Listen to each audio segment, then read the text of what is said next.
Baldness आपकी छाती पे रखा हुआ एक ऐसा पत्थर है जो शायद आपको सांस लेने से रोक रहा है, बट ये पत्थर रखा भी सिर्फ। अभी रिसेंटली कानपुर का केस आपने देखा होगा जहाँ पे एक डेंटिस्ट ने हेयर ट्रांसप्लांट किया था और 2 इंजीनियर्स की डेथ हुई थी। आपने 2-3 केसेस के साथ काम कर लिया है, 2-3 महीने किसी डॉक्टर के अंडर काम कर लिया है, इसका मतलब ये नहीं है कि आप इमरजेंसीज हैंडल कर लो। बिल्कुल ना जाएं ऐसे क्लिनिक पर, ये टोटल फ्रॉड है। मैंने आपकी एक वीडियो देखी थी जहाँ पे किसी ने आपको एक आइलैंड शायद ऑफर किया था। तो एक किस्सा, कहीं बहरीन से एक मेरे पास पेशेंट आए थे, उन्होंने 2 ट्रांसप्लांट कराए थे। तो जब वो मेरे पास आए उन्होंने बोला कि आप मेरे बाल अगर वापस लगा दो तो I give you an island. I just miss the island because hair transplant है क्या? हेयर ट्रांसप्लांट में 2 एरियाज इंपॉर्टेंट होते हैं। एक होता है डोनर एरिया, जो कि अक्सर सर के पीछे का हिस्सा होता है, और जिसके यहाँ बाल नहीं होते उसके हम दाढ़ी से या अदर बॉडी पार्ट से, चेस्ट से, प्यूबिक एरिया से हम बाल निकाल के सर पे लगा देते हैं। और रिसिपिएंट एरिया वो होता है जहाँ पर आपके बाल खाली है, कम नहीं। तो ये सब एक एक्सेप्टेंस का गेम। तो फिर ये इंडस्ट्री इतना ज़्यादा इवॉल्व कैसे कर रहा है? फियर पर, डर पर। फ्रांस से एक पेशेंट थे, उन्होंने टर्की में beer transplant and it went wrong. तो उसके बाद ही went on to severe depression और उन्होंने unfortunately committed suicide.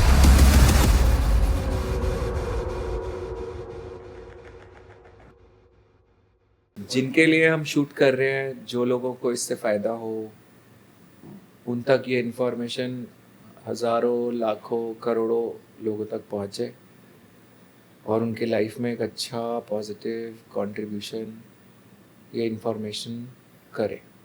Hello and welcome you all to the next episode of podcast with Rishi Jha. और आज हमारे साथ हैं डॉक्टर शैल गुप्ता, सत्या एस्थेटिक्स के ओनर, और ये एक वर्ल्ड्स बेस्ट डर्मेटोलॉजिस्ट है। और आइए शुरुआत करते हैं इस एपिसोड का।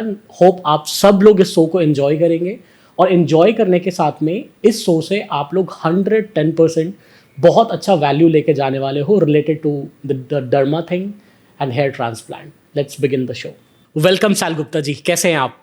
Thank you Rishi for inviting me here. So my first question is why doctor Shail Gupta? Derma के वर्ल्ड में, हेयर ट्रांसप्लांट के टर्म्स में डॉक्टर शैल गुप्ता एक इवॉल्विंग फेस है। Thank you Rishi for calling me here, and I'm really glad that the information which we are going to share will contribute to so many lives.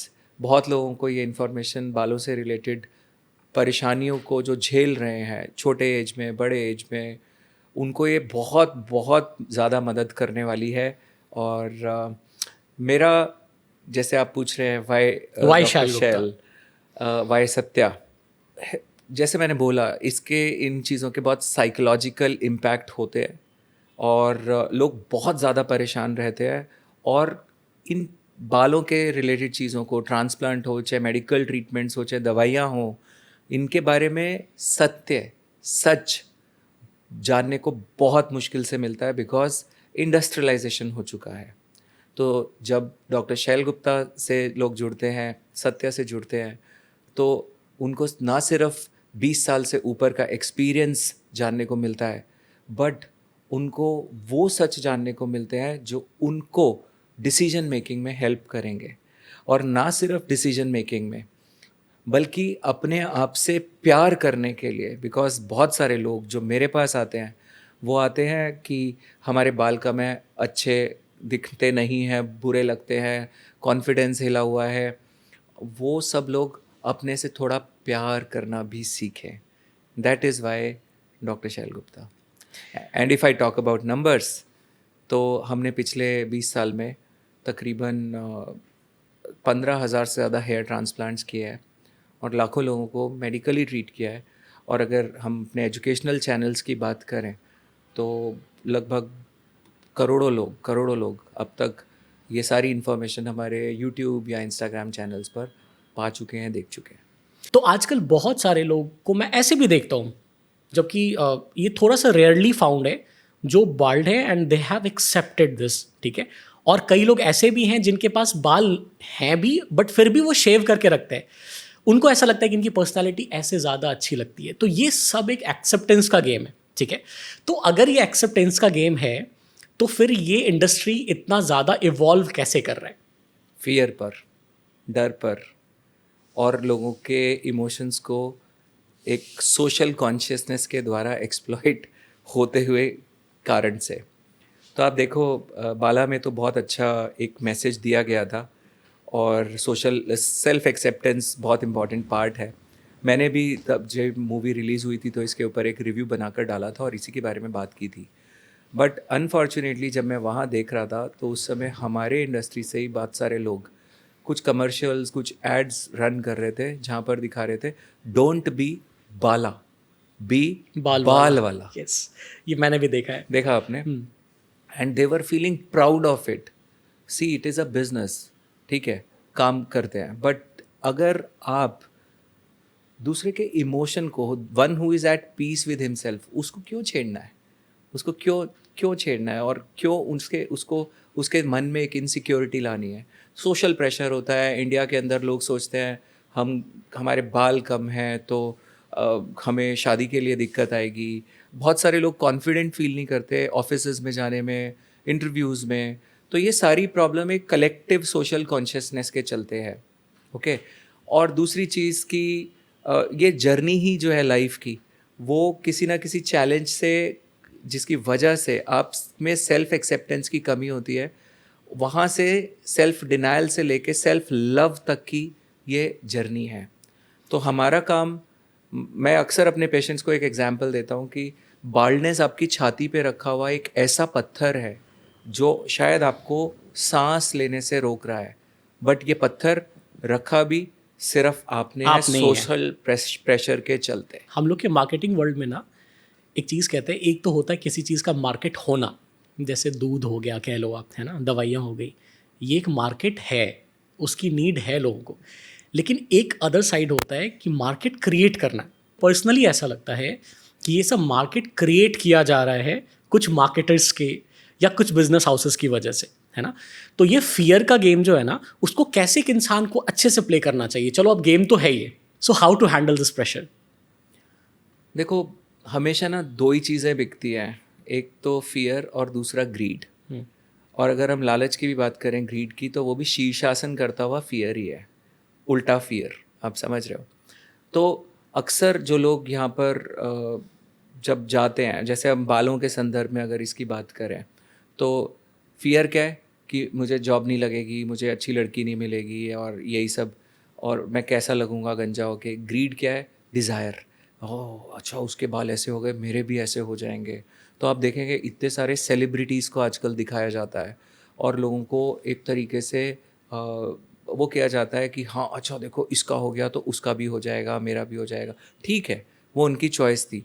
But अगर हम आजकल देखें तो इतने सारे सेलिब्रिटीज़ हैं जो ट्रांसप्लांट्स करा लेते हैं, और उसके बाद भी उनके साथ इतनी सारी समस्याएं और प्रॉब्लम्स आती हैं, और खाली हो जाते हैं, 6 महीने में उनके बाल ख़त्म हो जाते हैं। मैं ऐसे अक्सर बहुत सारे पेशेंट्स आते हैं, और हमारे पास लोग करेक्टिव ट्रांसप्लांट्स के लिए ही आते हैं। तो एक बड़ी बात यहाँ पर, अगर आप एक सोल्यूशन ढूंढ रहे हैं हेयर ट्रांसप्लांट का, ये सोच के कि आप कम बुरे दिखेंगे, तो आपको ये सॉल्यूशंस हमेशा बुरे ही दिखाते रहेंगे, प्रॉब्लम्स क्रिएट ही करते रहेंगे। बट अगर आप ये सोच के इस सॉल्यूशन को ढूंढ रहे हैं, देख रहे हैं, मैं अभी भी अच्छा हूँ, बहुत अच्छा हूँ, बट ये हो जाएगा तो आई डोंट माइंड, ठीक है, हो जाए तो अच्छा है, और अच्छा दिख लेंगे। तो ये सॉल्यूशंस आपके लिए काम करेंगे, पहले वाले नहीं करेंगे। लोगों के दिमाग में ना ये चीज़ रहता है, सही कह रहे हो आप बिल्कुल। इसको हम लोग एग्जाम्पल से देख सकते हैं। जैसे बहुत सारे एक्टर्स जो एक्टिंग करते हैं ना, हर बार उनका फेस ना अलग दिखाया जाता है, और वो हर में एक अलग पर्सनालिटी होती है ना। तो क्या वो इसमें बुरे लगते हैं, है ना? देखो, ऐसा आप कंपेयर कर सकते हो कि हाँ इसमें थोड़ा ज़्यादा अच्छा लग रहा है, इसमें ओके है, ठीक है, लेकिन वो पर्सनैलिटी उसको हीरो बनाता है। तो आप इमेजिन कीजिए ड्वेन जॉनसन। यस। आप सोचो कि वो बाल होते तो वो कैसे दिखते, अजीब से लगते। आप इमेजिन कीजिए ड्वेन जॉनसन को कि वो रो रहे, आ रहे मेरे बाल कम है, अरे मुझे कोई पसंद नहीं करेगा। और ऐसे कितने ड्वेन जॉनसन घूम रहे हैं आज इस दुनिया में, रोते रोते और परेशान होते हुए कि मुझे कोई पसंद नहीं करेगा. Eventually it is a matter of perception. अभी रिसेंटली मेरे एक पेशेंट आए कनाडा से, एंड उन्होंने मेरा कोई ऐसा पॉडकास्ट और कोई वीडियोस देखे थे, तो he came here and he said कि मेरा कुछ हो सकता है. सो मैंने कहा देखते हैं आपके डोनर को. उनका चेक किया तो उनके बाल नहीं उग सकते थे, क्योंकि हर किसी के लिए ट्रांसप्लांट नहीं काम करता. उनका डोनर था ही नहीं उतना. तो उन्होंने बोला कि मैं खुश होता अगर आप मेरे बाल लगा देते, पर मैं बहुत खुश हूँ कि आपने मेरे बाल नहीं लगाए. तो इनफैक्ट मैंने देखा कि he so contented, so happy with himself. ये ऐसे लोग, इन पे अगर हम काम करते हैं और नहीं भी करते, in either condition they are going to be happy. क्योंकि जो ट्रांसप्लांट कराने के लिए जा रहा है वो भी तो खुशी ही सोच रहा है मिलेगी. मैं ऐसा कर लूँगा, मेरे ऐसा हो जाएगा तो मैं खुश हो जाऊँगा. बट बिलीव मी, बहुत सारे लोग सिर्फ चेस करते रह जाते हैं और वो खुशी कभी आती नहीं है, क्योंकि उन्होंने ज़्यादा प्यार खुशी से नहीं है, उन्हें ज़्यादा प्यार है खुशी ढूंढने की प्रोसेस से. बहुत सारे लोग, अभी कुछ सब पुरानी बात नहीं है, अभी कुछ रिसेंटली ये हुआ कि एक पेरिस में, एक फ्रांस से एक पेशेंट थे, उन्होंने टर्की में बियर ट्रांसप्लांट कराया. यस, हमने वो वीडियो देखी है. देखिए आपने. हाँ जी, हाँ जी. तो बियर ट्रांसप्लांट कराया एंड इट वेंट रॉन्ग, क्योंकि बियर ट्रांसप्लांट में थोड़े और टेक्निकल स्किल्स चाहिए होते हैं करने के लिए. तो उसके बाद ही वेंट इनटू सीवियर डिप्रेशन, और उन्होंने ही Suicide कमिटेड, कर ली थी. Unfortunately he committed suicide. और यहाँ पर ना ऑब्वियसली डॉक्टर का भी एक रोल और वो आता है कि एक तो सोशल प्रेशर है. अब ऐसे बहुत सारे बच्चे हमारे पास भी आते हैं, तो हमें उन्हें हम पहले काउंसिल करते हैं, अच्छे से समझाते हैं कि पूछने समझने की कोशिश करते हैं तुम्हें चाहिए क्यों आखिर. तो अगर बहुत ही सेल्फ डिनाइल पर मरीज़ है तो ऐसे लोगों का ट्रांसप्लांट करने के बाद भी कुछ अच्छा नहीं होगा, and they will keep finding fault in it. तो एक बहुत बड़ी ज़रूरत है आज एक जनरल अवेयरनेस फैलाने की कि विद और without hair, with or without that skin color, with or without that body shape, you are good, you are beautiful, and you should you have so many reasons for having gratitude. शुक्रिया बोलने के लिए इतने सारे reasons हैं, हम गिनते ही नहीं हैं. बस हम एक कमी को पकड़ते हैं और उसी के इर्द गिर्द अपना पूरा, बस ये मिल जाए तो लाइफ सेट हो लाइफ जाएगी. सेट बट ऐसा नहीं होता है. नहीं होता. आप सोचो, आप बोल रहे हो एक X7 मेरे घर पे आके खड़ी हो जाए और बस मज़ा आ जाए. खुशी लोगों को अपने दिमाग को बस ठीक कर लो तो आप खुश हो. बिल्कुल. अगर आप दिमाग से परेशान हो तो दुनिया के आप टॉप पे क्यों ना बैठे हो, आपको पीस नहीं मिलेगा. मुझसे भी कई लोग पूछते हैं अच्छा आपने अपना हेयर ट्रांसप्लांट क्यों किया. मैंने भी अपना ट्रांसप्लांट किया हुआ है. अच्छा. मेरा ही ट्रांसप्लांट Oh है. my God, ये तो पता ही नहीं चला. So I did it 5 years back. और आई एम अ म्यूजिशियन, मैं गाने लिखता और गाता हूँ. तो मुझे अपना कुछ एल्बम रिलीज़ करना है और कुछ कर भी चुका हूँ ऑलरेडी. तो मुझे शूट करना था उसके लिए, और मैं एंगल्स देख रहा था यार कैसे आ रहे हैं. पर ठीक आ रहा है, बट अगर ऐसा हो तो और मज़ा आए और अच्छा लगे. मैंने अपना ट्रांसप्लांट कर लिया. अभी I am enjoying it. I mean, but ये बहुत लैक से नहीं आया, ये बहुत हेट्रेड से नहीं आया, सेल्फ हेट्रेड से, ये सेल्फ लव से आया. और बिलीव मी, जब सेल्फ लव से कुछ भी पैदा होगा ना, it would be awesome. Sir कुछ एग्जाम्पल्स की बात करते हैं. अभी रिसेंटली कानपुर का केस आपने देखा होगा, कुछ महीनों पहले की बात है बस, जहाँ पे एक डेंटिस्ट ने हेयर ट्रांसप्लांट किया था और 2 इंजीनियर्स की डेथ हुई थी. इस पे आप मुझे थोड़ा सा एम्फेसाइज करें कि कहाँ पे गलती कहाँ पे थी. ऐसा है, बहुत सारे आजकल क्लिनिक्स खुल गए हैं ट्रांसप्लांट के. और तो और जो मेरे बाल काटता था लड़का राजा, तो ये राजा ने मुझसे पूछा कुछ समय पहले कि, राजा वो आपका हेयर ड्रेसर. यस. ओके. उसने पूछा सर मुझे PRP आप करना सिखा दो. मैंने कहा मुझे तू ही मिला है दुनिया में PRP सिखाने के लिए. तो बोला आप नहीं सिखाओगे तो क्या मैं सीखूंगा नहीं. सो कुछ 2-3 महीने बाद जब मैं वहाँ पहुँचा, मैंने पूछा ये राजा कहाँ गया. बोले सर वो अपना हेयर ट्रांसप्लांट सेंटर खोल के चला रहा है. तो कहीं चला रहा है. सो दूसरी चीज़, अब बहुत सारे ऐसे अनरेगुलेटेड सेंटर्स चल रहे हैं जहाँ पर नॉन क्वालिफाइड डॉक्टर्स, आप बोल रहे हो डेंटिस्ट ने ट्रांसप्लांट कर दिया, और मैं आपको कहता हूँ कि ये बहुत बड़ी पॉसिबिलिटी और संभावना है कि वो डेंटिस्ट का सिर्फ नाम यूज़ हो रहा है, वो सेंटर ऐसे ही किसी ने खोल रखा है, और वहाँ पर ये सेंटर ऐसे खुद किसी कुछ टेक्नीशियन ने अपने सेंटर खोल रखे हैं, और जो हमारे यहाँ पे क्लिनिक पे झाड़ू लगाता था उसको उन्होंने वहाँ पर टेक्नीशियन बना के बिठा दिया, या आप समझो कि इस तरीके से, और ये चल रहा है। ये मेरे खुद क्लिनिक के कुछ स्टाफ ने निकल कर ऐसा कर लिया, सर हम लोग अपना कुछ सेंटर एक्शंस खोल नहीं लिया। ले सकते क्या ऐसे लोगों गवर्नमेंट पे? अथॉरिटीज़ हैव टू सी, ये तो उनका डोमेन है, उनको लेना चाहिए। एनेस्थीसिया क्या यूज़ करना है, कितना यूज़ करना है। आपने 2-3 केसेस के साथ काम कर लिया है, 2-3 महीने किसी डॉक्टर के अंडर काम कर लिया है, इसका मतलब ये नहीं है कि आप सब सीख गए हो और आप सब कर लोगे, इमरजेंसीज हैंडल कर लोगे। नहीं, हम ये चीज़ें लोग बहुत ज़्यादा समझते नहीं हैं।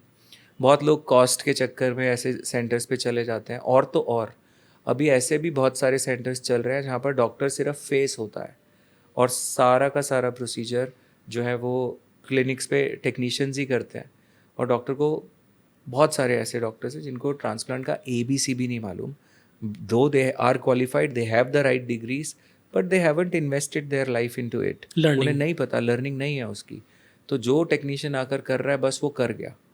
तो आप देखोगे अनलिमिटेड ग्राफ्ट्स हो रहे हैं, और वो बोले एक दिन में 4-4 5-5 हज़ार ग्राफ्ट्स बोल रहे हैं, कर रहे हैं। तो यहाँ पर या तो आप ज़्यादा एनेस्थीसिया यूज़ करोगे जिसमें कि लाइफ थ्रेटनिंग होगा ही होगा, या आप कई बार कुछ ऐसे सिडेशंस यूज़ कर लेते हो जिसको आपको नहीं पता कि किस में यूज़ करना है, किस में नहीं करना है। तो ऐसी चीज़ों में ऑब्वियसली बाल अच्छे हैं पर जान से ज़्यादा तो नहीं। सो ऐसे केसेस बहुत हो चुके हैं दिल्ली में। ऐसे केसेस हुए, रोहिणी एरिया में ऐसे केसेस हुए रिपोर्टेड, जहाँ पीपल डाइड एक्चुअली। और अभी वो लोग दोबारा से जेल में रहने के बाद निकल कर आके दोबारा से क्लिनिक्स खोल के बैठे हैं, और टर्की ट्रांसप्लांट और पता नहीं कौन सा ट्रांसप्लांट कर करके लोगों को बेवकूफ़ बना रहे हैं। अगेन वही सेम चल रहा है, authorities are not taking any action.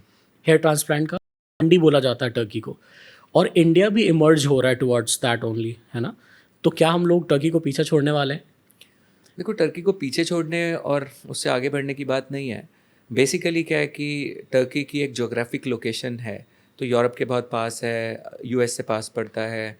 US या यूरोप के जो रेट्स है उनके कंपैरिजन में सस्ता ट्रांसप्लांट होता है। वो आपको एक एक्सपीरियंस देते हैं, एक लैम्बोर्गिनी आएगी, आपको पिक करेगी, आपको एक 7 स्टार होटल में ठहरा देंगे, आपको सब देंगे बाल छोड़ के।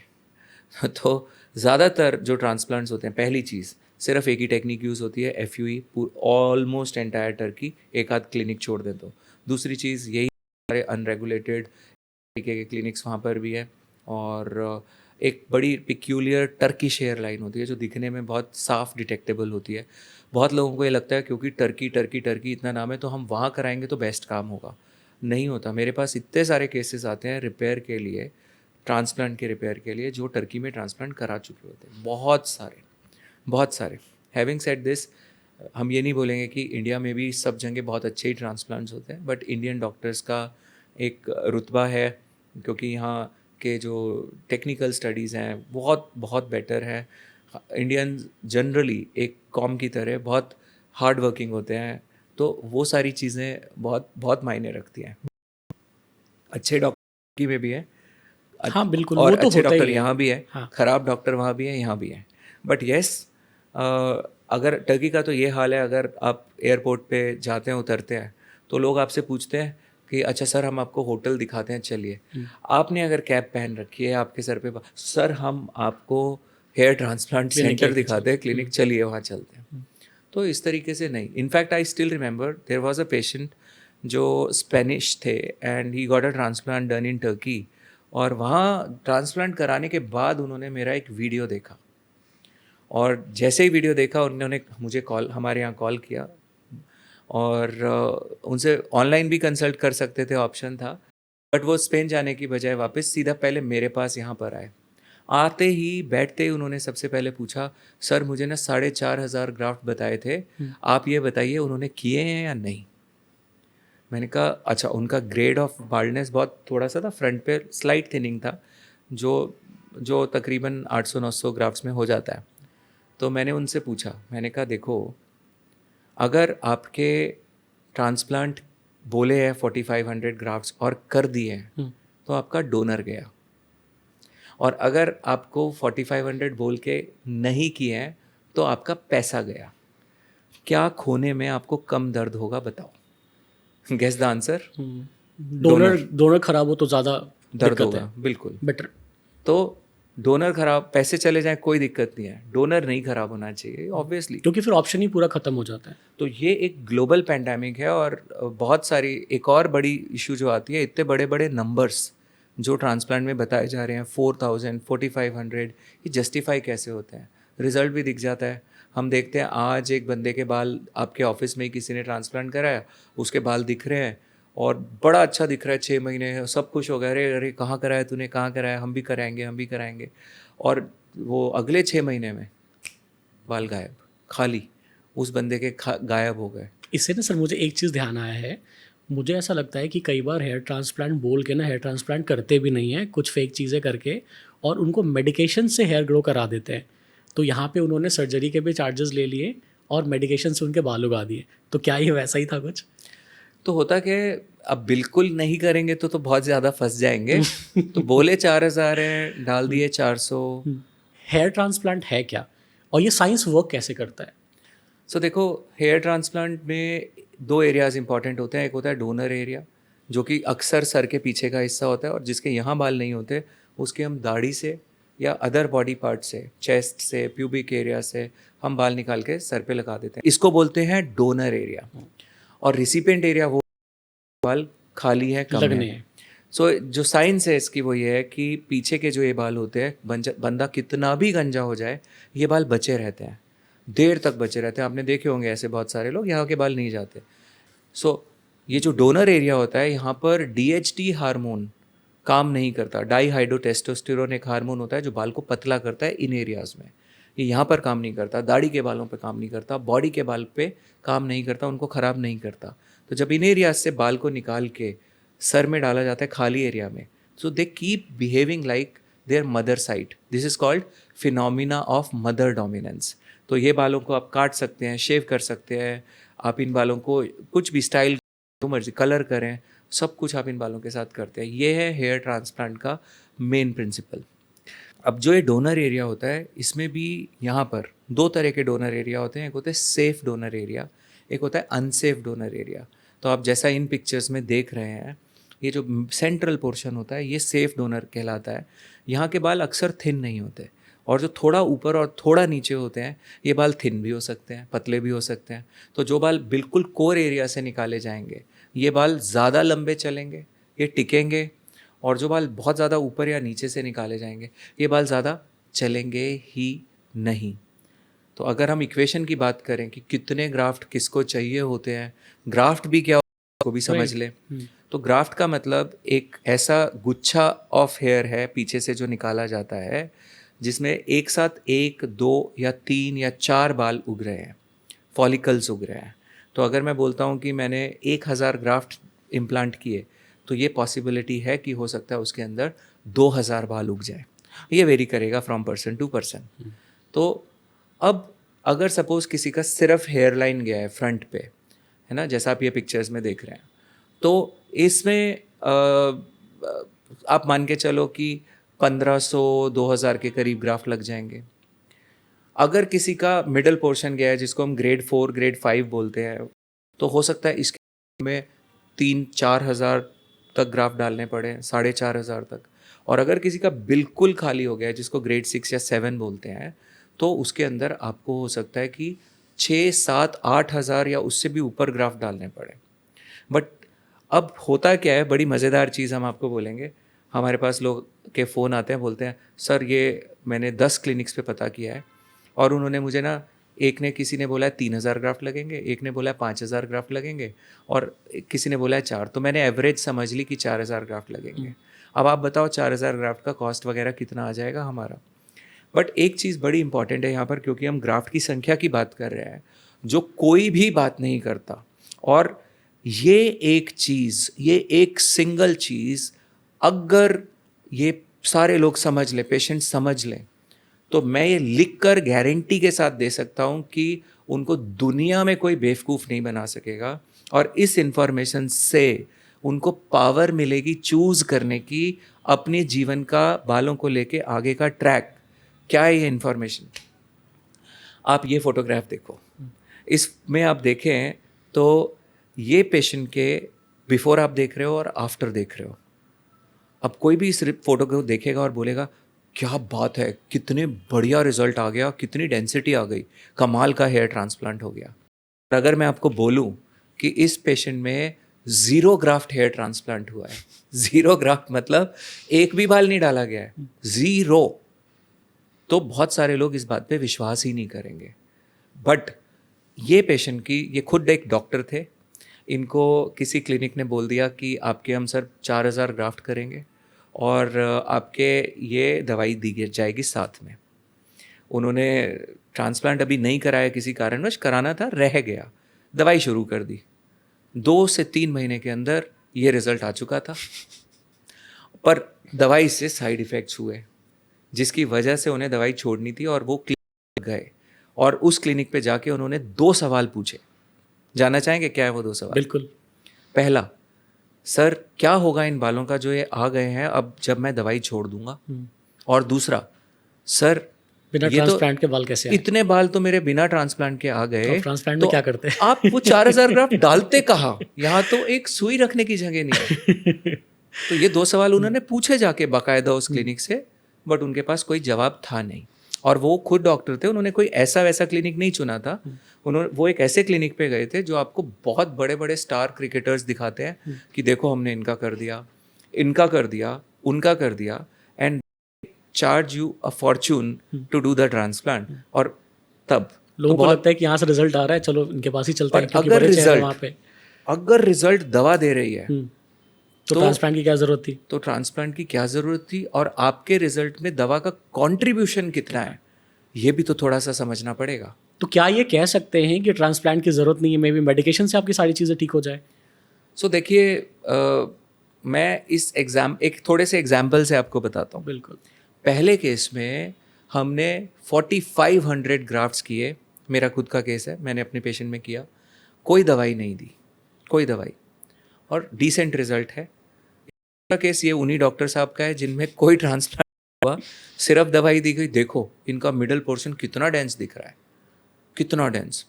तीसरा केस जो आप देख रहे हो, ये अगेन एक मेरा पेशेंट है जिनमें हमने 3000 ग्राफ्ट्स किए, 3000, सेम बाल्डनेस थी लगभग, बट अब नंबर ग्राफ्ट्स के कम हो गए 45 से घट के। पर यहाँ पर ये कम हुए क्योंकि हमने साथ में एक दवाई भी दी। अच्छा। और दवाई मैंने फुल डोज नहीं दी जो कि डॉक्टर साहब ने ली, मैंने लाइटर डोज दी, 1/3 या 1/4। और अब ये जो आप चौथा केस देख रहे हो, यही है बीमारी की जड़, यही है वो केसेस जो आप भर भर कर देखते हो, भर भर कर, जो हो सकता है आपके ऑफिस में हो, किसी कजिन ने कराया हो, फ्रेंड ने कराया हो। और इस रिजल्ट में आप देखो बड़ी संख्या में ग्राफ्ट्स बताए गए हैं, 6200, double the number, more than double the number what I did. और डोज फुल डोज है।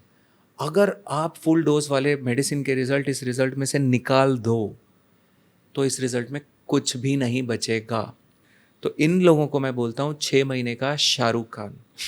बहुत सारे बच्चे आते, बहुत सारे लोग आते हैं, वो कहते हैं सर हमें तो बस बाल चाहिए, आप बढ़िया बाल दिखा दो। 6 महीने, तो मैं उनसे पूछता हूँ बेटा तुम्हारे बाल 6 महीने पे शादी है, शादी पे एकदम हरा भरा दिखे, मज़ा आ जाए, आपके बाल देखे लोग, क्या बात है, क्या हो गया, मज़ा आएगा, अच्छा लगे सर, बड़ा मज़ा आएगा सर, कमाल सर, मज़ा आ जाएगा सर। अच्छा, और फर्स्ट एनिवर्सरी के आते आते उनमें से 80% बाल निकल जाए और आप ऐसे दिखो, फिर कैसा अरे सर। तो उन्होंने सिर्फ 6 महीने की दुनिया देखी है, उस 6 महीने के बाद उनके साथ क्या होगा उन्होंने देखा ही नहीं, उन्होंने सोचा ही नहीं। और क्यों नहीं सोचा? क्योंकि उन्हें दिखाया ही नहीं गया, उन्हें बताया ही नहीं गया कि उनके साथ क्या क्या हो सकता है। सर अगर दवाइयाँ इतनी चमत्कार करती हैं तो क्यों ना हर पेशेंट को ये चीज़ दे दिया जाए?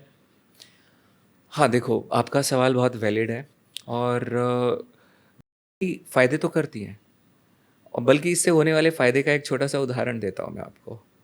तो मेरे 2 क्लिनिक्स हैं, एक दिल्ली में और एक गुड़गांव में। तो एक बार कुछ दवाइयाँ दिल्ली से हम गुड़गांव की तरफ लेकर जा रहे थे और मेरे साथ ड्राइवर था, मैं उतर गया रास्ते में, पर दवाइयाँ जो पहुँची उनमें से 2-2 यूनिट दोनों दवाइयों के कम थे। तो मुझे समझ नहीं आया कहाँ गए भाई ये सब, पर मुझे समझ में तब आया जब 3 महीने बाद मैंने अपने ड्राइवर के सर पे बहुत सारे बाल वही हो देखे। गया।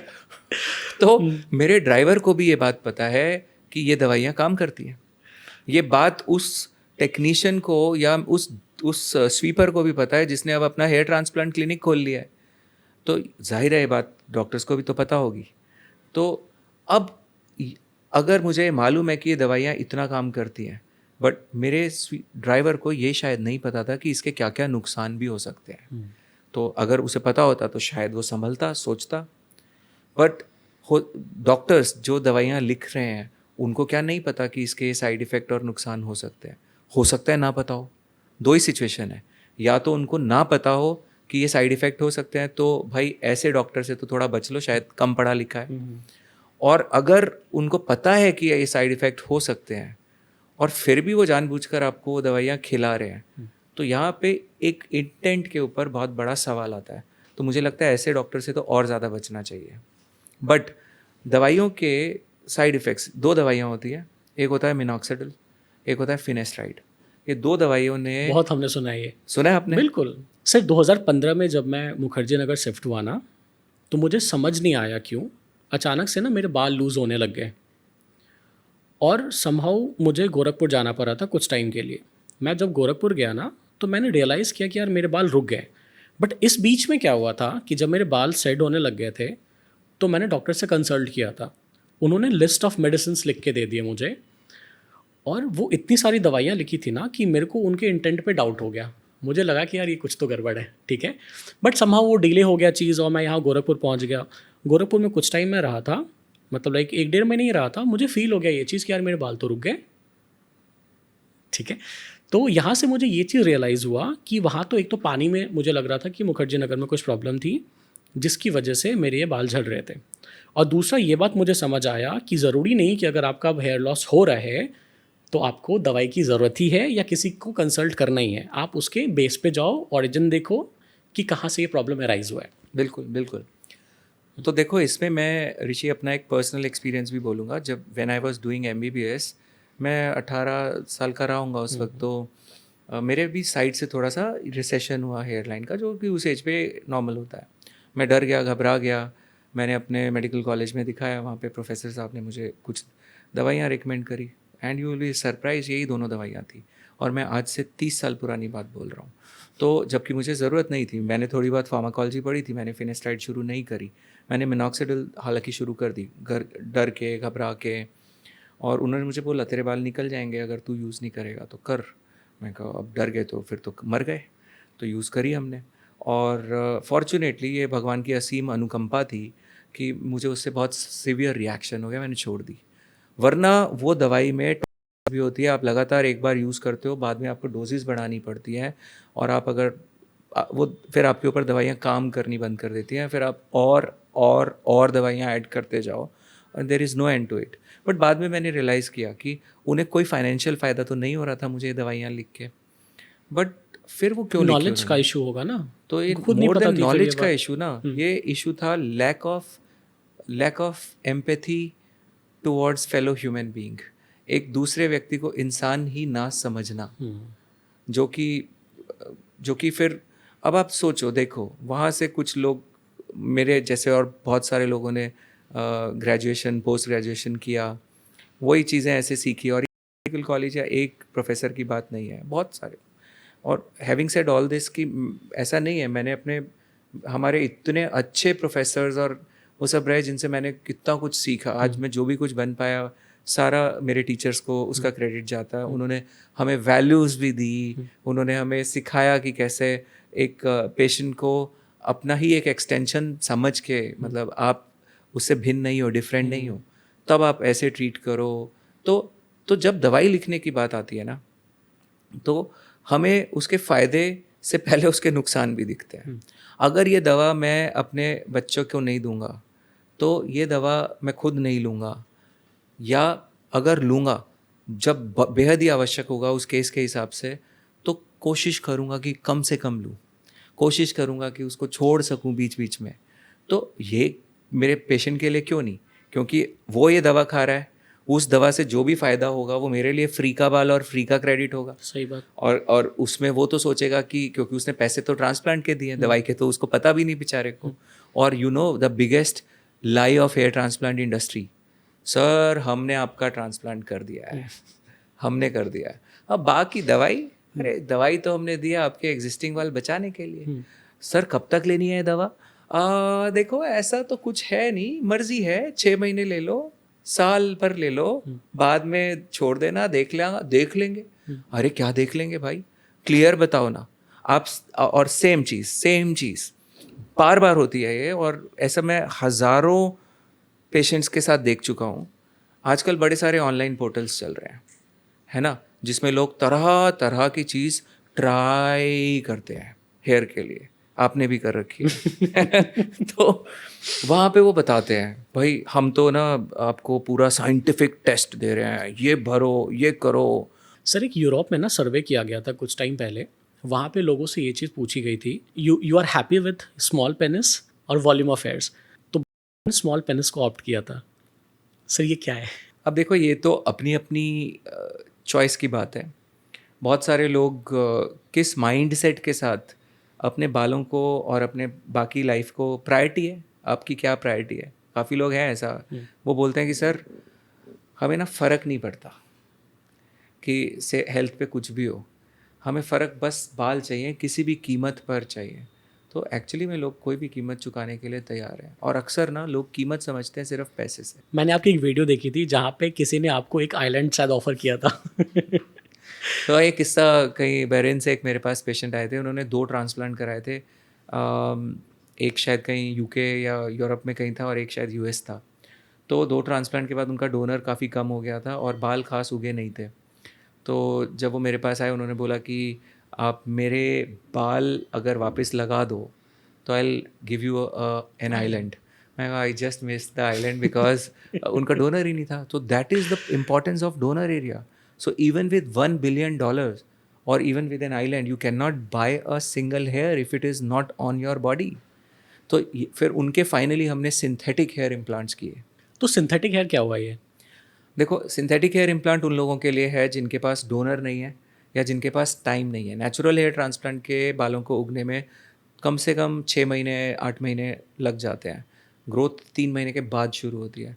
अब आपका कोई बहुत इंपॉर्टेंट इवेंट आ रहा है और आप चाहते हो कि बाल आ जाएं, या आपका डोनर है ही नहीं, शुरू से ही वीक है, या आप ऑलरेडी ट्रांसप्लांट्स करा चुके हैं जैसे बहरेन वाले पेशेंट के, और तब आपको बाल और चाहिए, तो तब सिंथेटिक इम्प्लांट करते हैं। बायोफाइबर और नीडो करके एक इटालियन और एक जैपनीज़ टेक्निक है। ये ऑलमोस्ट एकदम नेचुरल बालों जैसे दिखते हैं और अलग अलग कलर्स और शेड्स में आते हैं। तो एक एक करके इनको इम्प्लांट कर दिया जाता है स्कैल्प में, और ये मर्ज हो जाते हैं, आप पहचान भी नहीं पाएंगे कि वो फिक्स हो जाता है। वो फिक्स हो जाते हैं। बट हाँ, उनका करीब 10 से 20% हेयर लॉस होता है पर year. So they are not permanent, they are not substitute of natural hair transplant. अगर नेचुरल हेयर ट्रांसप्लांट की पॉसिबिलिटी है तो that should only be done. Synthetic implant नहीं करना चाहिए। But in these 2 cases, donor की कमी या बिल्कुल समय की कमी, only then we do. PRP एक बहुत कॉमन सा ट्रीटमेंट है जो कि आजकल हर सैलून ऑफर कर रहा है। तो पीआरपी क्या है ये? PRP is platelet rich plasma. इसके अंदर हम आपका ब्लड सैंपल लेते हैं, उसमें से प्लेटलेट्स को सेपरेट करते हैं सेंट्रीफ्यूज करके एक प्रोसेस से, और इस they are rich in growth factors. ये जब आपके बालों में इंजेक्ट, स्कैल्प में इंजेक्ट करते हैं, तो ये हेयर थिकनेस बढ़ाता है, सर्कुलेशन बढ़ाता है, टेक्सचर इम्प्रूव करता है। That's how it works. But एक और चीज़ होती है, आप देखेंगे तो बहुत सारे लोग मल्टीपल सेशंस ऑफ PRP करते हैं। कोई लोग 5 PRP, 10 PRP, 15 PRP, और जाने कितने, ट्रांसप्लांट के बिना भी, ट्रांसप्लांट के बाद भी बहुत सारे लोग इतने सारे PRP सेशंस कराते हैं। और मैंने ये चीज़ भी सुना है कि कई बार जो फर्स्ट डोज ऑफ पीआरपी होता है ना, वही बेस्ट है, मल्टीपल पीआरपीज की ज़रूरत नहीं है। एक्चुअली बट क्या है कि जैसे जब मैंने PRP शुरू किया था आज से कोई 12-13 साल पहले, तो मुझे भी यही पता था कि मल्टीपल सेशंस करो। जनरल लोगों का परसेप्शन है कि जो फ़ायदा होगा वो बिल्डअप होगा, दूसरे तीसरे और पाँचवें सेशन तक पहुँचते पहुँचते बहुत बढ़िया बढ़ जाएंगे बाल।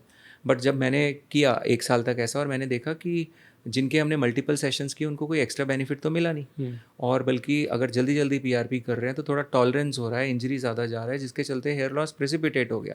तो हमने ऐसा करना बंद कर दिया, पेशेंट्स को एजुकेट किया। बट मैं बाहर मार्केट देख रहा, मेरे को लगा कि कोई तो बोले, बट वहाँ तो कोई बोल ही नहीं रहा, वहाँ तो सब मल्टीपल पीआरपी करे जा रहे हैं, करे जा रहे हैं, करे जा रहे हैं। तो कई लोग तो हर हफ्ते पीआरपी कर देते हैं, हर हफ्ते।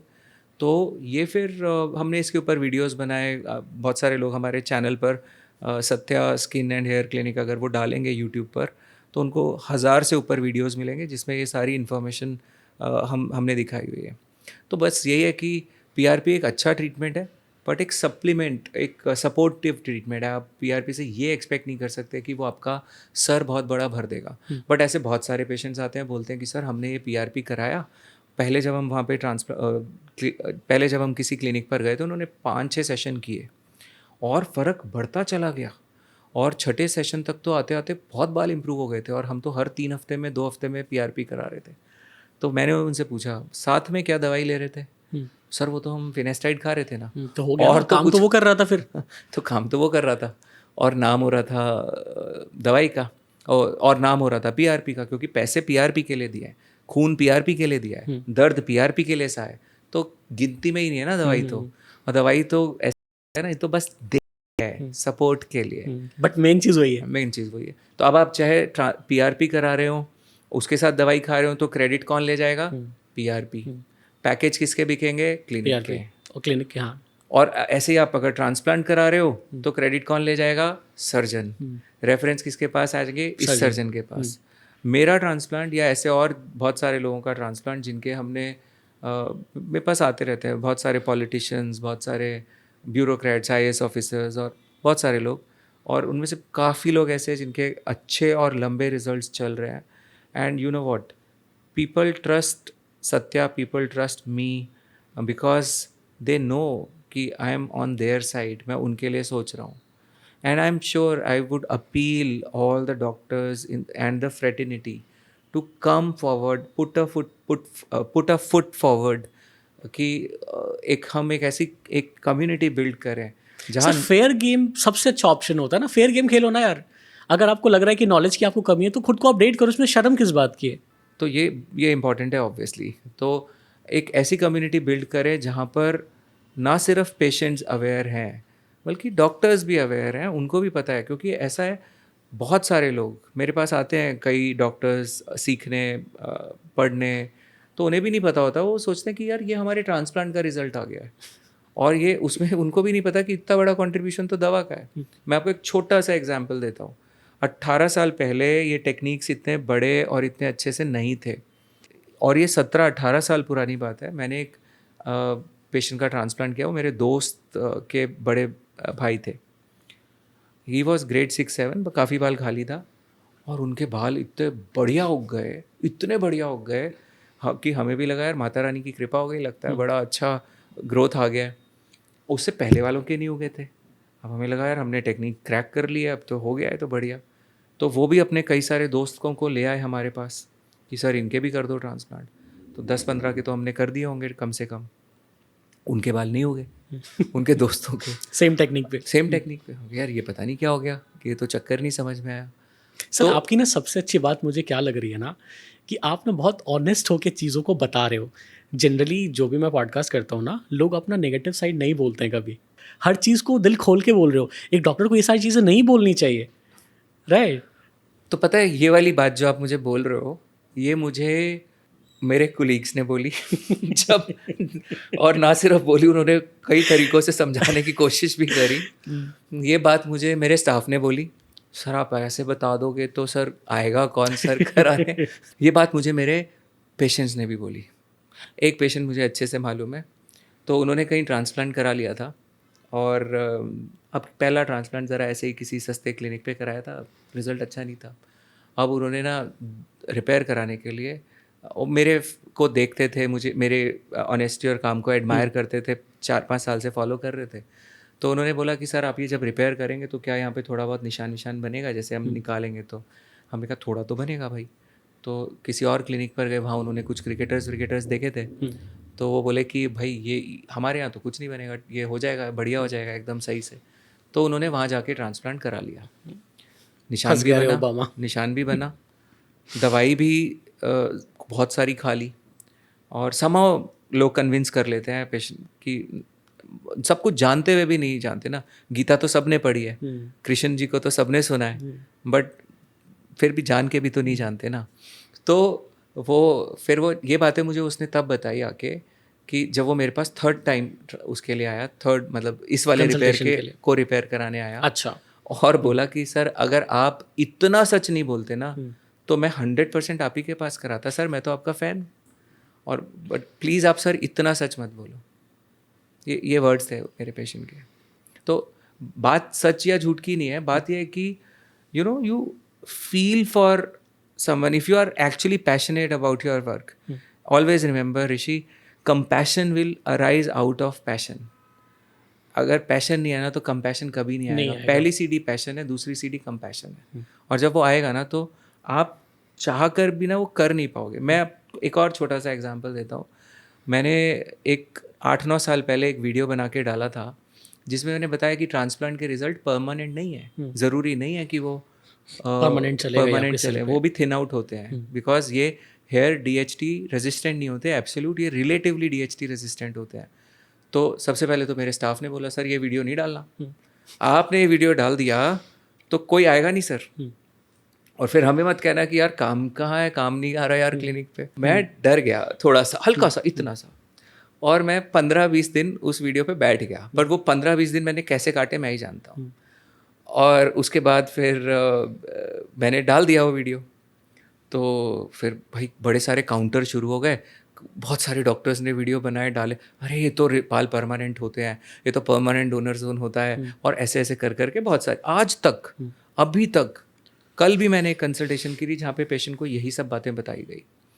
तो यही मैं बोलूँगा कि सच जानना ज़रूरी है। आज हालांकि लोग जानते हैं, हम देख रहे हैं, अगर ये बाल ऐसे बिल्कुल टिकते परमानेंट होते हैं, मैं ये नहीं बोल रहा कि नहीं रहते, मेरे रिजल्ट को देखो 5 साल हो गए, मेरे ऐसे कितने पेशेंट्स हैं जिनके 10-10 साल से ज़्यादा रिजल्ट चल रहे हैं, बट स्किल टिकेगा, पिल नहीं टिकेगी। Sir normal day to day life में हम लोग क्या गलतियां कर रहे हैं जिससे हमारा हेयर लॉस हो रहा है? बहुत ही बढ़िया क्वेश्चन। तो देखो, लाइफस्टाइल तो सबसे ज़्यादा इम्पॉर्टेंट है। तो हम अगर ट्रांसप्लांट भी करते हैं ना, तो या हम कोई दवाई भी कर रहे हैं, कुछ भी कर रहे हैं, चाहे मैं स्किन ट्रीट कर रहा हूँ, चाहे मैं हेयर ट्रीट कर रहा हूँ, हमेशा ना बंदे का माइंडसेट ट्रीट करना बहुत ज़रूरी है। आप सोते हो रात को 1 बजे 2 बजे, आप उठ रहे हो 10 बजे 9 बजे, आप खा रहे हो उल्टा सीधा, खूब सारा शुगर ले रहे हो, जंक फूड खा रहे हो, कोल्ड ड्रिंक्स पी रहे हो, रात के समय खा रहे हो बहुत, तो आपके बाल नहीं टिकेंगे।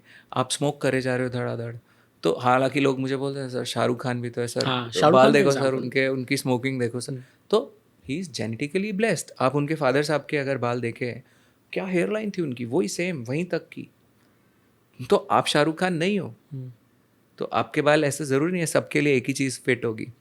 सो डाइट बहुत इंपॉर्टेंट पार्ट प्ले करती है। सर एक तो आप मेरे को पॉइंटर्स बताओ कि गलतियां क्या कर रहे हैं, दूसरा आप ऑडियंस को ये समझाओ कि क्या क्या चीज़ों को आपको डाइट में ऐड करना चाहिए सो दैट आपका हेयर लॉस हो ही ना, उधर जाए ही ना। देखिए, खाने में डाइट में जैसे प्रोटीन का मात्रा अच्छा रहना चाहिए। आप अपने डाइट में सीड्स ले सकते हैं, नट्स ले सकते हैं, आप स्प्राउट्स ले सकते हैं, टोफू या पनीर ले सकते हैं। ये चीज़ें जनरली एक वेजिटेरियन सोर्स रहते हैं अच्छे प्रोटीन के। नॉन वेजिटेरियन सोर्सेज तो हम जानते हैं, एग्स ले सकते हैं आप चिकन या मीट ले सकते हैं, ये नॉन वेजिटेरियन सोर्सेज हैं। इसके अलावा आप सीजनल फ्रूट ज़रूर लें, जो भी वो बहुत फ़ायदा करते हैं। आंवला लें, आप एलोवेरा प्लांट का पल्प डायरेक्टली स्कैल्प में लगा सकते हैं, वो भी बहुत हेल्पफुल रहता है, बट चेक करके एक बार कि आपको कोई उससे एलर्जी तो नहीं है। और दूसरा जैसे मैंने बोला स्लीप, तो एक सर्केडियन रिदम को फॉलो करते हुए अगर आप टाइम पर सोएं, 10 बजे तक सो जाएं, 10 सवा 10, और 4 5 साढ़े 5 इतने बजे तक उठ जाएं, और थोड़ा एक्सरसाइज करें, प्राणायाम करें, हेड डाउन लेग्स अप, शीर्षासन, सर्वांग आसन, जो लोग वो नहीं कर सकते तो वॉल स्टैंड ही कर लें, इन चीज़ों से फ़ायदा होगा। ऑयल मसाज या जनरली बहुत सारे लोग ना डरते हैं, बालों को छूने में डरते हैं, उनको लगता है वो वॉश भी नहीं करते ढंग से, और वो जब छूते हैं बाल को तो उनको लगता है कि बाल गिर जाएंगे. So be aware of your emotional state when you are touching your hair with your hands. तो बहुत लोगों के हाथ से ना डर बहता है, डर. वो डर नहीं बहना चाहिए हाथ से. क्या बहना चाहिए? प्यार, लव. तो अगर वो बहेगा तो उनके बाल भी बचेंगे. So I will tell you the biggest reason of losing hair is fear of losing hair, and you manifest it. Sir अभी जैसे आपने ऑयलिंग की बात करी थी, तो ऑयलिंग को लेके एक मिथ भी है क्या कि लोग कहते हैं कि यार ओवर ऑयलिंग नहीं करना चाहिए, या कई बार लोग तो ये भी कहते हैं कि ऑयल भी नहीं लगाना चाहिए. क्या सच है? सो देखो, बहुत सारी ऐसी चीज़ें हैं जो कि ऑयल को लेके लोग बोलते हैं कि डॉक्टर ने ही मना किया है, डर्मेटोलॉजिस्ट ही कह रहे हैं. सो अगर किसी को बहुत सिबारिक डर्मेटाइटिस है, सपोज़ बहुत फ्लेकी चिपका हुआ जमा हुआ स्कैल्प में डैंड्रफ है, ये लोग को ऑयल यूज़ नहीं करना चाहिए. बट बाकी नॉर्मल हेल्दी स्कैल्प पे तो बढ़िया है.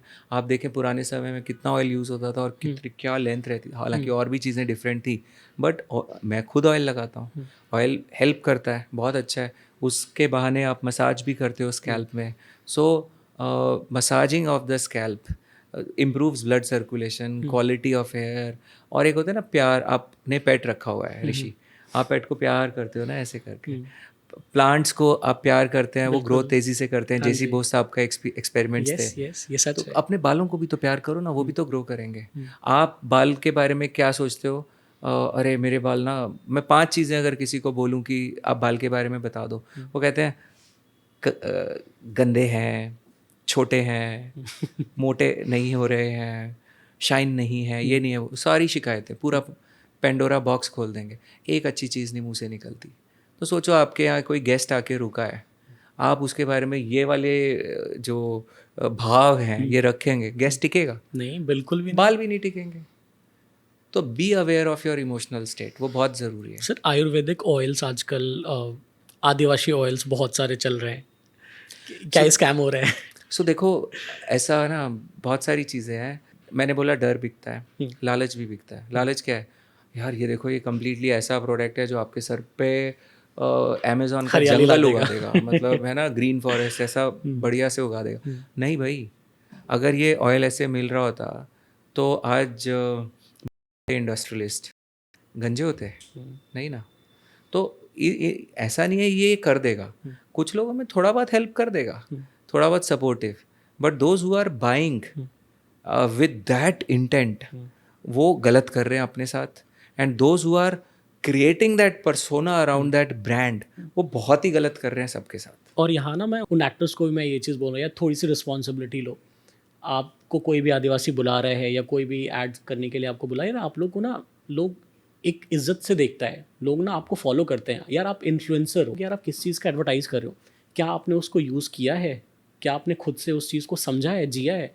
जब नहीं जिया, नहीं समझा, यार क्यों ऐड कर रहे हो? आप मत करो ना ये चीज़. आप लोग मिसगाइड लोगों को मत करो प्लीज़ ये. और एक चीज़ मैं यहाँ ऑन दैट नोट ऋषि मैं बोलना चाहूँगा कि ट्रांसप्लांट में भी ऐसे बहुत सारे सेलिब्रिटीज़ को देख के लोग ट्रांसप्लांट कराने पहुँच जाते हैं. और यहाँ पे इनफैक्ट आजकल तो ऐसा भी देखने में आता है कि बहुत सारे सेलिब्रिटीज़ तो कुछ लोग, मतलब नॉट एवरीवन हाँ, of ऑब्वियसली, course.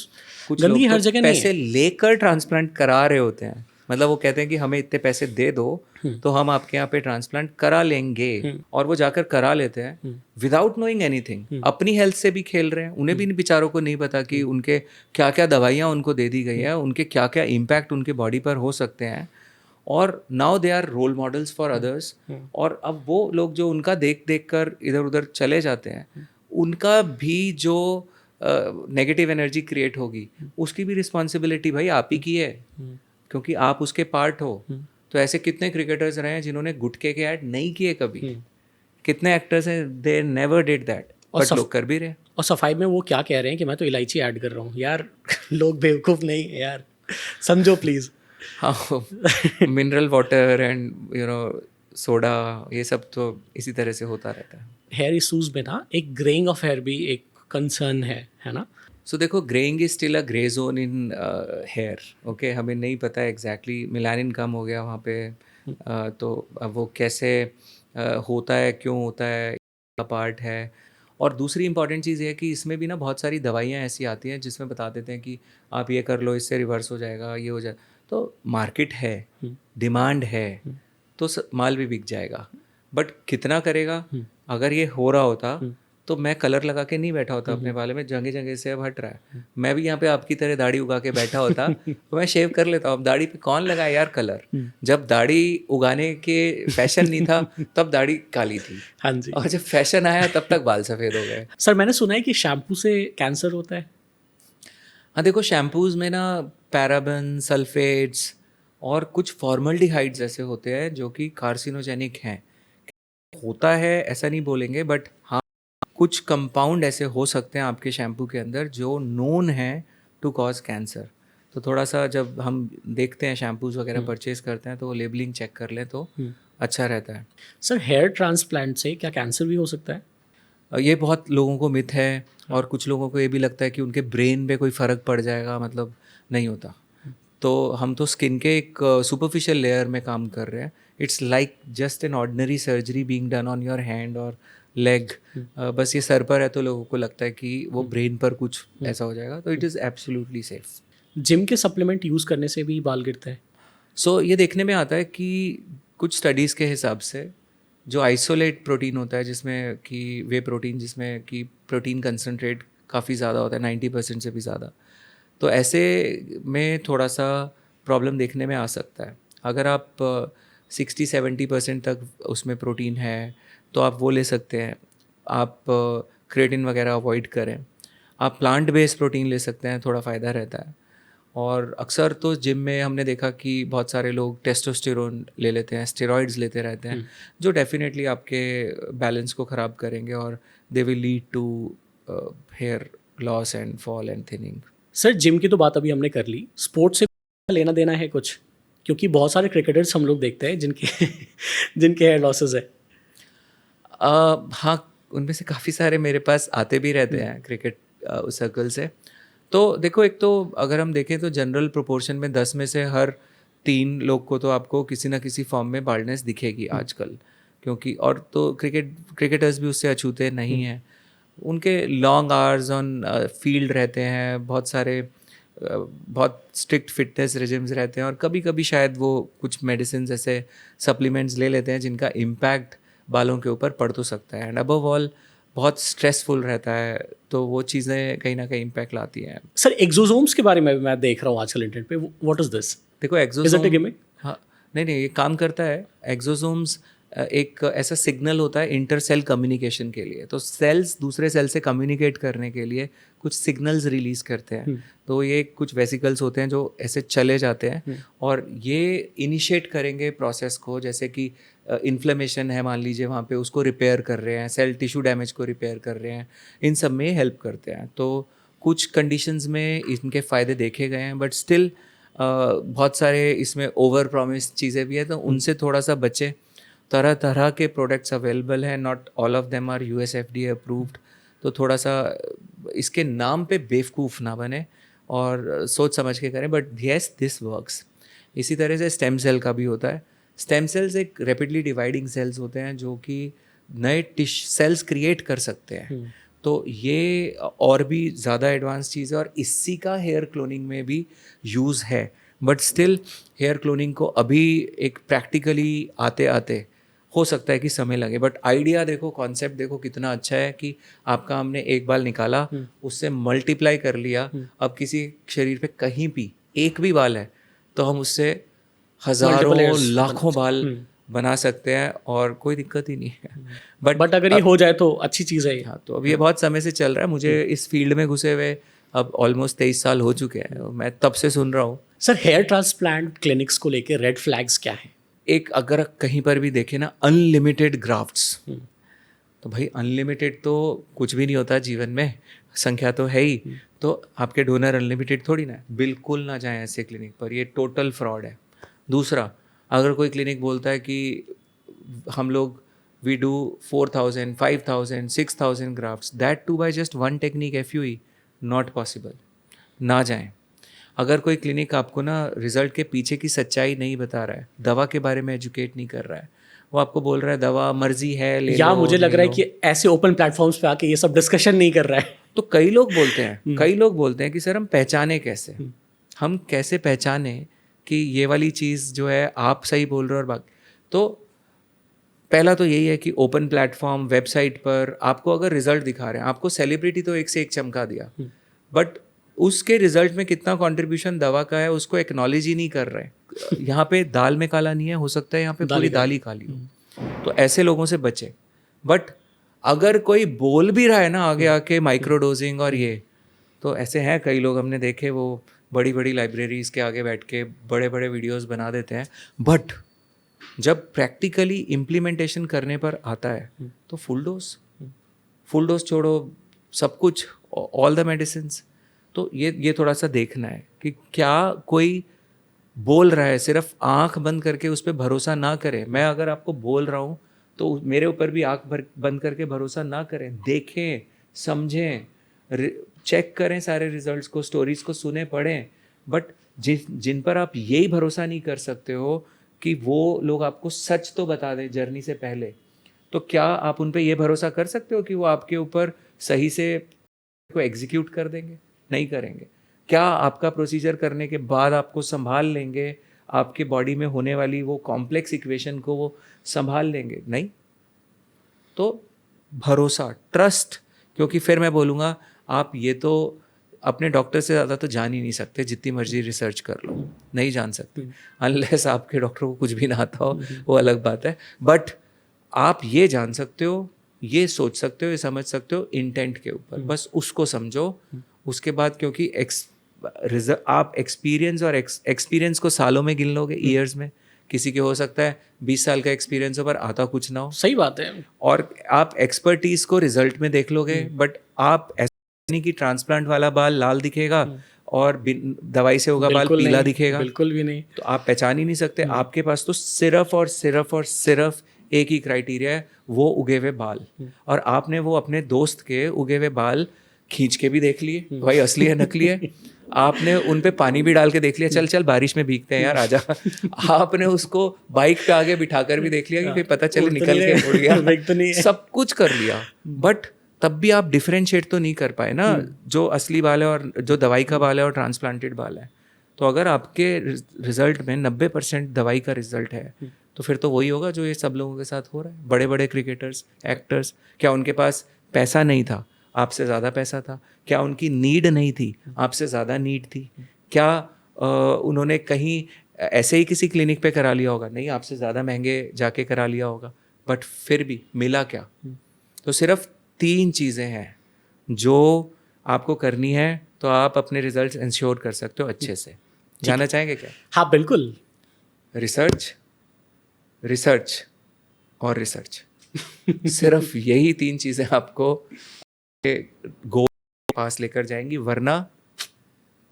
और एक चीज़ यहाँ पे एक बहुत बड़ी वार्निंग देना चाहूँगा, बहुत बड़ी वार्निंग, वो ये कि जो भी आपने ये इन्फॉर्मेशन गैदर की है हमारे वीडियो से, या यूट्यूब पर चले जाएं, चैनल है वहाँ पे हज़ारों वीडियोस मिलेंगे हमारे, बट ये इन्फॉर्मेशन ना जाके किसी डॉक्टर के सामने, क्लिनिक के सामने शेयर मत करना। तो वहाँ पर जब जाओ ना, तो ऐसे बन के बैठो जैसे आप मिट्टी के माधो हो, आपको कुछ नहीं आता। आपसे ज़्यादा इनोसेंट बंदा इस दुनिया में दूसरा कोई है ही नहीं। बस आप ध्यान से उसको सुनो, बस ऑब्जर्व करो, सुनो। अपनी ज्ञान नहीं झाड़ना है जाकर, वरना पता क्या होगा? वरना इंटरेस्टिंग है बड़ी बात, वरना ये होगा कि मैं अक्सर डॉक्टर्स की कॉन्फ्रेंस में ऐसे जाता रहता हूँ, कई लोग, पता है एक बड़ा कॉमन गाना बजता है वहाँ पे, एक बड़ा फेमस गाना बजता है, एक लाइन सुनना चाहेंगे? बिल्कुल। जो तुमको हो पसंद वही बात कहेंगे, तुम दिन को अगर रात कहो रात कहेंगे। तो आप जो सुनना चाहते हो वो आपको वही सुनाएगा, वो सब वही सुना देंगे। तो बच के रहो, सतर्क रहे, सावधान रहे और अपने बालों को बचा ले। बालों को और अपनी सेहत दोनों को इम्पोर्टेंस दो। और कई लोग ना कॉस्ट पे ही फंस जाते हैं, अटक जाते हैं। वो सोचते हैं कि वो, क्योंकि ना कॉस्ट क्या है भाई, आप पैसे से कॉस्ट को गिन रहे हो, क्योंकि पैसे आपने कमाए हैं। आप हेल्थ को तो कॉस्ट मान ही नहीं रहे। आपकी हेल्थ खत्म हो गई, जा रही है सर जा रही है, हेल्थ तो छोड़ो, तो हेल्थ जा रही है, पर क्योंकि हेल्थ के लिए कौन सा पैसे दिए थे, और जान भी कौन सा कमाई थी आपने, भगवान ने फ्री में दी थी आपको जान। और ये डोनर, ये भी कौन सा आपने कमाया था? नहीं, एक ऐसे तो था नहीं कि आपने जाके दिन रात मेहनत करके डोनर को बनाया, नहीं, भगवान ने दिया है, तो फ्री में था ना, तो फ्री की चीज़ की कोई कीमत नहीं है। सही बात कह रहे हो। तो चलो हम लोग एंड करते हैं इस एपिसोड को। इस पूरे वीडियो को अगर हम लोग सम अप करना चाहें तो आप 2 मिनट में इसको सम अप करके बताओ। हेयर इम्पॉर्टेंट है, आपको आपकी लाइफ का एक इम्पॉर्टेंट पार्ट है। हम समझ सकते हैं आपका दर्द जब आप एक यंगर एज पर बाल लूज़ करते हैं। हम समझ सकते हैं वो कंट्रीब्यूशन जो बालों के आने से, वो कॉन्फिडेंस जो आपको वापस आएगा। बाल के साथ सेहत भी ज़रूरी है, एक जर्नी को समझना ज़रूरी है। ये कोई वन पॉइंट डेस्टिनेशन नहीं है, इसकी प्लानिंग करनी है। आपको यहाँ से शिमला जाना है तो आप प्लानिंग करेंगे, ये आपकी पूरी लाइफ का सवाल है। तो दवाई के इफ़ेक्ट्स को समझें, अपने ऑप्शंस को अच्छे से समझें, आंख बंद कर कर डिसीजन नहीं लेना है। भले ही आपके सगे भाई ने भी ट्रांसप्लांट कराया है, बट आपको उस ट्रांसप्लांट के बारे में पता ही नहीं है, यदि कि उसमें दवाई कितनी है, दवा और स्किल कितना है, तो आप फंस जाएंगे। तो जर्नी लॉन्ग टर्म रिजल्ट्स की तरफ जाओ, देखो कि कितने लंबे से लंबा चलने वाले रिजल्ट्स चल रहे हैं, कितने कम दवा के साथ रिजल्ट्स चल रहे हैं। और एक चीज़ ज़रूरी है, सिर्फ बाल ही सब कुछ नहीं है ना। तो आप वैसे भी अच्छे हैं, खुद को प्यार करें। बाल्डनेस आपकी छाती पर रखा वो पत्थर है जो आपको सांस लेने से रोक रहा है अभी, और ये भी आपका परसेप्शन है, आपको लग रहा है। अगर आपको समझ में आ जाए तो आप उस पत्थर को खुद ही साइड रख देंगे। ड्वेन जॉनसन को देखो, मैं तो बोलता हूँ अपने पेशेंट्स को कि देख लो भाई, उनको देखो, आप अपने शेव करो, 2-3 इंच डोले बढ़ाओ, और एक दो बढ़िया टैटू बनाओ और घूमो मस्त एकदम, कौन रोक रहा है, इतना बढ़िया लगेगा। But till the point you get that mental maturity कि हाँ, मैं बिना बाल के भी मैं हूँ, तो तब तक हम आपकी मदद के लिए वहाँ पर हैं। साइंस का इस्तेमाल करो, ना कि आप साइंस के द्वारा इस्तेमाल हो जाओ। ठीक है। Thank you all viewers for watching this episode and I hope हम दोनों ने आपको कुछ अच्छे वैल्यूज़ दिए हों।